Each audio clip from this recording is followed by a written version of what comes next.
Bismillahirrahmanirrahim. Assalamualaikum warahmatullahi wabarakatuh.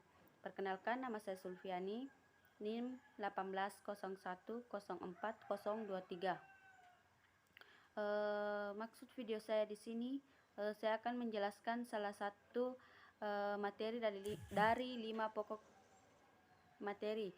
Materi yang saya ambil yaitu materi kedua, indikator dan materi pembelajaran. Sub yang pertama yaitu pengertian indikator.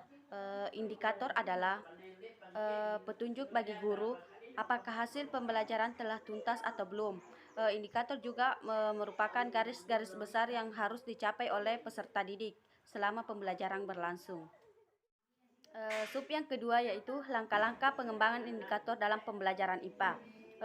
Adapun langkah-langkah pembelajaran indikator dalam pembelajaran IPA dibagi menjadi 5. Yang pertama, menganalisis tingkat kompetensi dalam SK dan KD. Yang kedua, menganalisis karakteristik mata pembelajaran peserta didik dan sekolah. Yang ketiga, menganalisis kebutuhan dan potensi. Yang keempat, merumuskan indikator. Dan yang kelima, mengembangkan indikator. Sub yang ketiga yaitu langkah-langkah pemilihan materi dalam pembelajaran IPA. Secara garis besar, langkah-langkah pemilihan bahan ajar meliputi hal-hal sebagai berikut. Yang pertama, mengidentifikasi aspek-aspek yang telah terdapat dalam standar kompetensi dan kompetensi dasar. Yang kedua, identifikasi jenis-jenis materi pembelajaran. Dan yang ketiga, memilih jenis materi yang sesuai dengan standar kompetensi dan kompetensi dasar. Sub yang keempat yaitu perumusan indikator. Perumusan indikator dapat dibagi menjadi 6 bagian. Yang pertama, setiap KD dikembangkan sekurang-kurangnya menjadi 3 indikator. Keseluruhan indikator memenuhi tuntutan kompetensi yang tertuang dalam kata kerja yang digunakan dalam SK dan KD. Yang kedua, indikator harus mencapai tingkat kompetensi minimal KD dan dapat dikembangkan melalui kompetensi sesuai dengan potensi dan kebutuhan peserta didik. Yang ketiga, indikator yang dikembangkan harus menggambarkan hierarki kompetensi.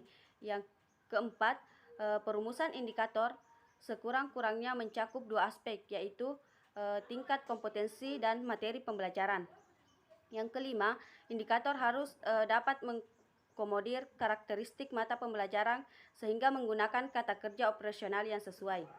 Dan yang keenam, perumusan indikator dapat dikembangkan menjadi beberapa indikator penilaian yang mencakup ranah kognitif, efektif, dan psikomotorik.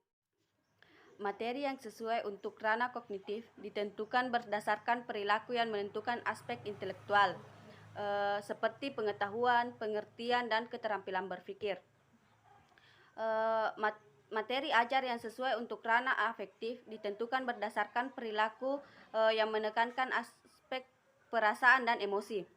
Materi yang sesuai untuk ranah psikomotorik ditentukan berdasarkan perilaku yang menekankan aspek keterampilan motorik. Baik, itulah pemaparan materi dari saya. Kurang dan lebihnya mohon dimaafkan. Assalamualaikum warahmatullahi wabarakatuh.